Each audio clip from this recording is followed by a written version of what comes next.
Hey, how's it going, everyone? It's Blake here with ChessPathways.com. We're continuing on with our openings series today with the French defense. The French defense is another king's pawn opening. White begins the game with pawn to e4. And here black responds with pawn to e6, intending next turn to play d5, strike at this pawn, and claim some space in the center for black. White almost always plays d4 in this position. It's a very logical move, gaining more space in the center, opening some lines for more pieces, and here black strikes back in the center with d5. And this is considered the main starting position of the French defense. Black succeeds in challenging this pawn in the center and creating pawn tension right away. And unlike in the Scandinavian defense, that's after e4, d5, if black challenges this pawn right away, White's able to take this pawn and black cannot maintain their foothold in the center. After queen takes d5, the queen gets kicked around and white gets to play d4. In the French defense, after d4, d5, if white exchanges here on d5, black is able to take with a pawn and keep their fair share of central space. That's why black prepared playing that move by playing e6 here on move 1. So from this position here, white has four main options. White can exchange on d5, that's called the exchange variation of the French. White can push past this pawn and grab some more space, that's the advance variation. And white can also defend this pawn, usually with knight c3, which is the main line, developing this knight to its most natural square. Or white can also play this knight to the d2 square to defend this e4 pawn. So we'll take a look at these one by one, and then come back at the end and discuss some rarer sidelines of the French defense. Okay, let's get started by looking at the exchange variation. White takes on d5 and black recaptures, and this is a completely symmetrical position, and this is considered a pretty harmless line by white. Certainly, white can't be worse here. White has the move in a symmetrical position, but black really has nothing to fear here. Black is completely equalized in central space, and this bishop got opened back up, which is often a downside in the French because this pawn is blocking that bishop's path. White can play knight f3, knight f6, bishop d3, bishop d6, castle, castle. Because of this open e-file, it's very important to get castled early. You don't want your opponent to castle before you and then be able to put the rook on that e-file and start pinning stuff to your king. Here white can play bishop to g5, bishop to g4, knight d2, knight b to d7, and the position remains entirely symmetrical. One side or the other could try to get their c-pawn involved here in the center, but they would risk getting an isolated pawn here. For example, if white played c4, after these pawns got exchanged, white would be left with an isolated d-pawn, which would give them a space advantage for the time being, but it could also be a weakness later. Or, if neither side wants to risk that, you could see something like c3, c6, with a pretty boring, drawish game. White has definitely not succeeded in getting an advantage out of the opening, so some risk-averse players might play this way as white, but it's certainly nothing black should fear. Now, black doesn't have to go down this path of complete symmetry if they don't want to. Black has some alternatives as well. For example, here, after white plays knight f3, some players with black try to adopt an alternative setup here. Black can start with bishop d6, and after bishop d3, black can break the symmetry here with knight to e7 instead of putting this knight on f6. I've even seen some lines where after white castles kingside, black eventually castles queenside and starts advancing these pawns on the kingside, and you get a much more exciting game. It's probably not as sound as just playing symmetrically and getting a guaranteed path to equality as black, but if you don't want that boring position, you can go ahead and play this way and try to mix the game up a little bit. So for these reasons, the exchange variation has never been too popular for white. Of these four main options, it's white's fourth most popular choice, simply because it doesn't promise white really any advantage, and you can't even guarantee a draw. If white's really looking for a draw, black definitely has ways to mix the game up, so you're not going to get that guaranteed draw by any means. So white usually prefers one of the other three options. Let's move on to the advance variation. White plays e5, pushes past this pawn, and guarantees themselves of a space advantage. This leads to a completely locked center here, and some players don't have much experience playing these kinds of positions with completely locked centers. These positions are usually all about pawn breaks. If black does nothing here to combat white's space advantage, black's just going to have an uncomfortable game. For example, if black just tries to develop normally, using the opening principles they've probably been taught, this could go pretty bad for them. Let's say black just plays some normal developing moves here. White gets developed, black just puts this bishop on e2, castle, castle. Say white plays rook to e1. This would already be considered a very unpleasant position for black. We see how restricted all the black pieces are. Look at this bishop. It can barely go to any square here. The two knights, very restricted. This knight can't go to b4, e5, d4, it's all taken. This bishop's horrible, blocked in by the pawn here on e6. And meanwhile, with white's space advantage, white's going to have a much easier time maneuvering. White could swing this knight around to the king side like that. White could play queen c2 and line up here on this diagonal, possibly playing g3 and h4 and h5 to kick the knight away and take even more space. So it's very clear that if black does nothing to combat this space advantage white has, black could be in big trouble. So let's go back, now that we understand that. This position after e5, black's most popular move by far is to play c5 and strike at the base of the pawn chain. White usually plays c3 to reinforce this pawn. Now black can play knight to c6, knight f3, and a very popular move here for black is to play queen b6. And now we see that black has kind of a unified goal for their pieces. They're putting a lot of pressure on this d4 pawn. They have 3 attackers on that pawn now. And if black ever succeeds in forcing white to exchange off this pawn, now black's position is a lot more pleasant. Black has some piece activity. Black could consider playing d4 themselves at some point if they're allowed to play that pawn break. And also this e5 pawn is nowhere near as secure. Black could put some pressure on that pawn as well. In this position, white's most popular move is the somewhat mysterious a3, which looks strange at first, but white's idea is they want to play b4 next turn, which is going to force this c-pawn to make a decision. Either this pawn will have to advance and take all the pressure off of white's center, or, for example, let's say knight h6, b4. If this pawn exchanges for the b-pawn or the d-pawn, let's say it takes here, now white can take, and now white has some squares here for the knight, for example, for the bishop to come here and help defend this pawn if needed. And it also takes the pressure off this b2 point that this queen was eyeing, because now this pawn is defended by a pawn. Black can keep trying to put some pressure against this d-pawn, for example with knight f5, but like I mentioned, now this bishop can come to b2, and white looks to have everything under control for the time being. After a3, instead of knight h6, allowing white to play b4, black does sometimes choose to play c4 right away and just stop white from playing b4, because of course there would be en passant here, and that's not good for white. This move does take all the pressure off of the white center. This d4 pawn is no longer attacked by a pawn, so at first this looks bad. It looks like white's going to be able to maintain their center pretty much forever now, but this does create this weakness here on b3, which black can sometimes exploit with moves like knight to a5, later playing bishop d7 and bishop a4 in some lines, and because it's very hard for white to open the queen side, black sometimes will just castle queen side, and the king can be very safe there, and then black can start trying to open the king side up and play moves like f6 much later on. I'll also show you a common trap here you definitely want to make sure you don't fall for as black. We said a3 was white's most popular move. White also plays this move bishop to d3 pretty frequently, just developing a piece. Now at first this move doesn't look safe, because this move cuts off the queen from defending the d-pawn. Now white only has 2 defenders on d4 and black has 3 attackers, but go ahead and pause your video right now if you want to see why black cannot just win a pawn. Take some time and think about it. Okay, if you're back with me. So if black exchanges here on d4, and then tries to take with the knight, white takes back and black takes back. Looks like white's up a pawn, but at the very end there's a discovery here. This bishop can get out of the way, unleash the queen to attack this queen and give a check, and black is not able to save their queen. The king's under attack, the queen's under attack, and black loses. So be careful of that one. After bishop d3, black usually plays the move bishop to d7, just developing a piece, and this move also does threaten the d4 pawn, because now this trick would not work. Bishop b5 would not come with check, so white has to do something about this d4 pawn not being defended.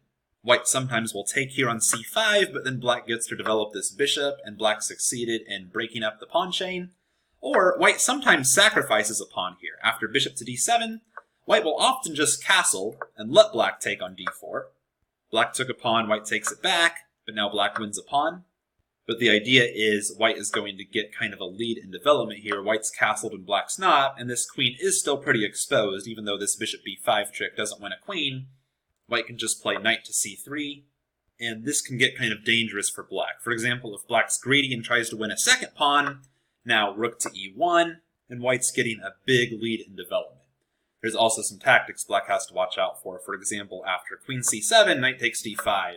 is good for white. White gets one of those pawns back and exploits this pin on black's uncastled king. So that covered a lot of both sides' most popular options in the advanced variation here with e5. Now let's talk about knight c3. This is considered the main line of the French, and in many ways it looks like the most principled move. White simply develops another piece and defends this e4 pawn. This move has the advantage also that it discourages black from playing c5 right away. We've seen that black often wants to play this move in the French defense, but if black plays this move right away, this does not work out so well. White can exchange on d5, and now take on c5, and if black takes back, white is simply going to win this d5 pawn.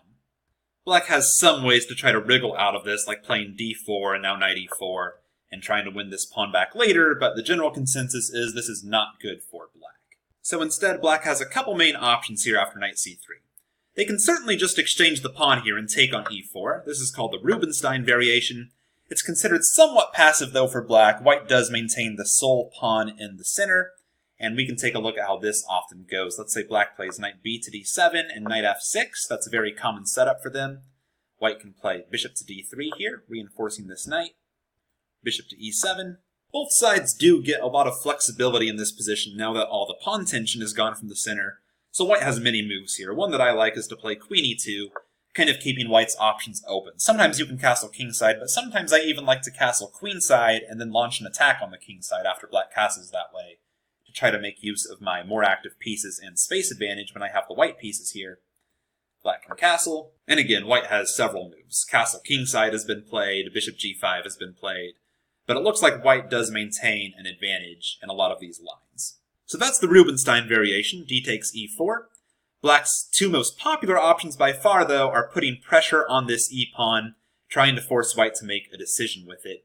And those two moves are knight to f6, the classical variation, or bishop to b4, pinning this knight and threatening this pawn, and this is called the winnower variation. So let's get started by looking at the classical here with knight f6. Black just adds more pressure to this pawn, and if white exchanges this pawn, that's no concern at all for black. This is basically just another version of the exchange variation. So instead, white is usually going to either push this pawn or pin this knight to take the pressure off. Let's say white advances this pawn and plays pawn to e5. Now we get a structure, again, very similar to the advanced variation. This knight does get kicked, but black can simply move that knight, and black knows they're going to be able to play c5 and pressure this center. White often plays f4, c5, knight f3, knight c6. Again, the whole fight becomes about this d4 pawn. This is pretty typical for the French. Bishop e3, and black has a couple options here. Black sometimes builds up slowly on the queen side with playing like a6 and then b5, and sometimes later black can play b4 and a5, and this bishop can finally come out to a6. One of the big problems in the French, by the way, is this terrible light-squared bishop. Black commits to putting these pawns on light squares, and this bishop's often a very bad piece. That's one of the biggest downsides of the French defense from a conceptual standpoint. So if black could succeed in trading off that bishop later on, that could definitely help black out. So a slow build-up there on the queen side is one plan. Another popular move here is to play queen b6, adding even more pressure here to the d-pawn. And now white often plays knight a4, and there are some pretty complicated lines here too, including a piece sacrifice black can play. After queen a5 check, white blocks the check with c3. Now black captures here on d4, and white has to be careful. White's knight here is actually trapped, so if white recaptures here on d4, white's going to lose a piece. I actually had a friend lose a tournament game in this exact position. After knight takes d4, bishop takes d4, simply b5, and the knight is trapped. So that's a trap white does not want to fall for.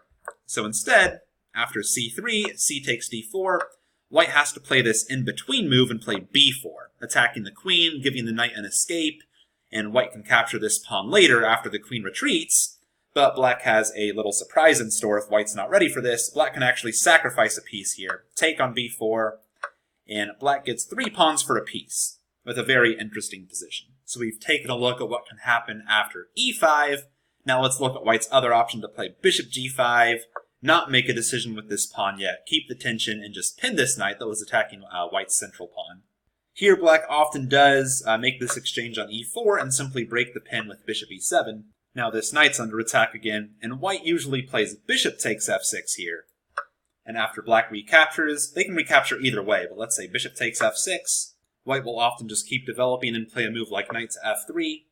And black does have the advantage of the 2 bishops in this line. Black has the 2 bishops against white's 1, but white's really banking on the fact that this white squared bishop, again, is very bad. It's blocked in by this e-pawn. It's going to be hard for black to advance that e-pawn and play e5 because white's controlling that square quite a few times. And white can start launching an attack pretty fast if black castles kingside. White sometimes will even castle queenside and start attacking on the kingside with moves like h4, putting a knight on g5, sometimes even playing g4 and g5. I'll just show one popular continuation as an example. Let's say black plays knight d7, white plays queen d2, castle, white castles queenside, b6, black's trying to get this bishop involved finally, bishop to d3, bishop b7, and now white plays h4, beginning this kingside attack. Alright, coming back to move 3 after white plays knight c3, the main line. We've looked at knight f6, we've seen how white can either push, or white can go ahead and pin that knight. Now let's look at black's other main option, the winnower variation, where black pins the white knight here to the king, and again threatens this e4 pawn.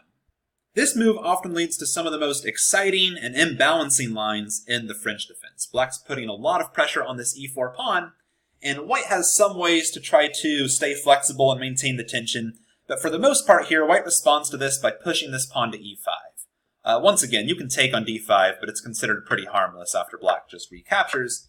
So white tries to claim a space advantage and play e5, but now that white's taken the pressure off the center, black gets to play their favorite move here and play c5 and really strike at the white center. The big downside to the winnower from black's perspective is black's probably going to have to give up their dark bishop. And that's kind of a big concession because all their pawns are on light squares. That means their light bishop is very bad, as we've discussed, and a lot of their weaknesses are going to be on dark squares. For example, if this bishop ever disappeared from the board and white was able to arrive with a knight to the d6 square, black would not have a bishop that could get rid of that knight. That would be very annoying for black to deal with. So white usually plays a3 here and forces this bishop to make a decision. And black can try to retreat this bishop and maintain it. This isn't as popular. White has some options here, like to play b4, for example. Intending, for example, c takes b4, knight b5, eyeing this d6 square that's been weakened. That's just one possibility there, but usually black goes ahead, makes good on their threat, wrecks the white pawn structure, and takes on c3. This is an exciting position that often features some early queen moves. For example, after black plays a move like knight e7, getting developed and possibly ready to castle, white will often play the move queen to g4 here, attacking this g7 pawn and pointing out that the dark squared bishop is missing, and it's actually kind of unpleasant for black to deal with a move like this. Black can castle, but they're kind of castling right into an attack. White has a space advantage on this side of the board. White can very quickly play moves like bishop d3 to start eyeing this king. Bishop h6 might be an idea at some point. White can play h4, maybe even lift a rook, and black doesn't have many pieces on this side of the board. The most popular line from here continues bishop to d3, knight c6, white plays queen h5, threatening checkmate, black plays knight g6. By the way, playing g6 would be extremely weakening.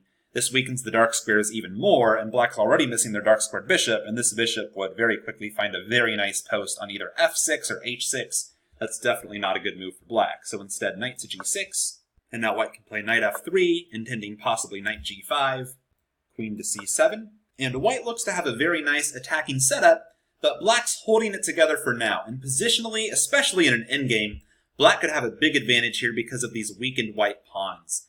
Black puts this queen on the c-file, eyeing these pawns as well. If this c-file ever opens up, white might have to watch out for some queen c3 fork of the king and rook, or even if the king got out of the way and castled, black could still possibly win a pawn on this file because of these doubled pawns. White could play knight g5 right away. This would force black to play h6, and there's one interesting line that continues knight takes f7, removing the defender of this knight. But now after queen takes f7, black is eyeing this f2 pawn as well. And after queen takes g6, white plays this move to stop black from taking on f2, because then it would be really hard to stop all these threats to come to h7. But now black does get to go to an endgame, and a lot of the pressure here against the black king disappears. White did succeed in winning a pawn, but as we've discussed, it's kind of a big concession for white to go to an endgame in this line. Their pawn structure is a lot worse, and their biggest asset, which was this attack on the king, has now disappeared. Going back here after 7 queen g4, Black sometimes will even sacrifice this pawn instead of castling and play this move queen c7. This is known as the poison pawn variation. Black is allowing white to capture this g7 pawn if they want it, but black's simply putting this queen on the c file here where white's very vulnerable, and black's going to try to cause some trouble for white that way. One of the main lines here, queen takes g7, rook g8, queen takes h7, so white won 2 pawns for the time being, but now this rook is very active. Black can't castle kingside now, but as we discussed, it's kind of dangerous for black to castle anyway to the kingside on this line. Black can take on d4 and open the c-file, and white has to be careful here. White actually cannot take back because queen c3 would win a rook here, forking the king and rook, so that's not a good choice. Instead, after black takes on d4, white usually plays knight e2, which is a useful developing move. Not only does it develop a piece, it also stops queen takes c3, and it's eyeing this d4 pawn as well.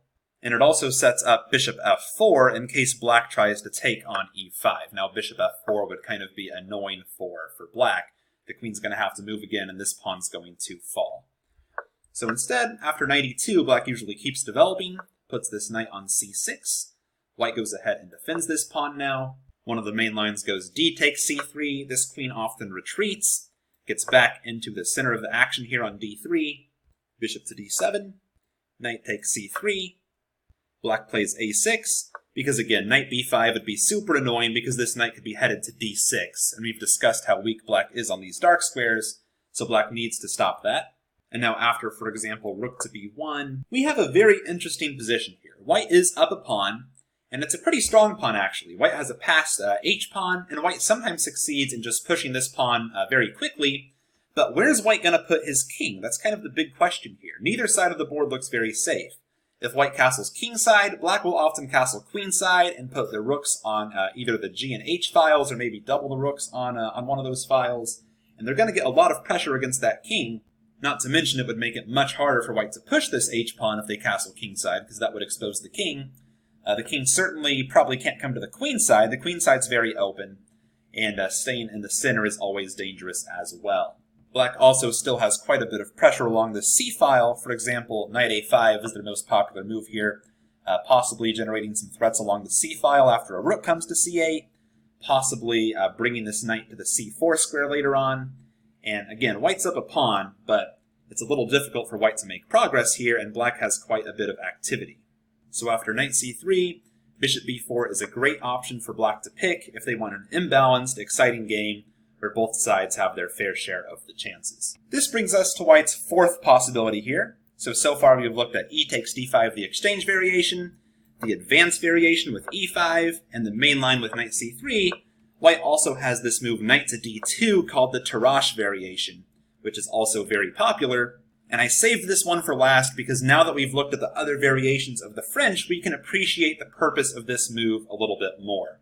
It looks a little strange to put the knight on d2 instead of c3, but we see the point. White avoids the winner variation. It wouldn't make any sense for bishop b4 to be played now because white just plays c3, which is a move white often wants to play anyways. Now the bishop has to move again.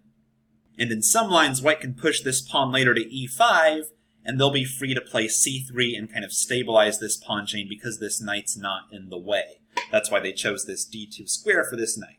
One of the lines here goes knight to f6, very common move in the French, putting more pressure on this e-pawn and trying to force white to make a decision. e5, knight f to d7, bishop d3, c5, and now c3. And once again, we see why white's happy to not have this knight be in the way here, so that white can stabilize their pawn chain with c3. White will often even put this knight on f3, and then the other knight will come to e2 to add maximum protection here to the d4 pawn. For example, after knight c6, knight e2, queen to b6. We've seen this kind of setup before, but now white can play knight to f3.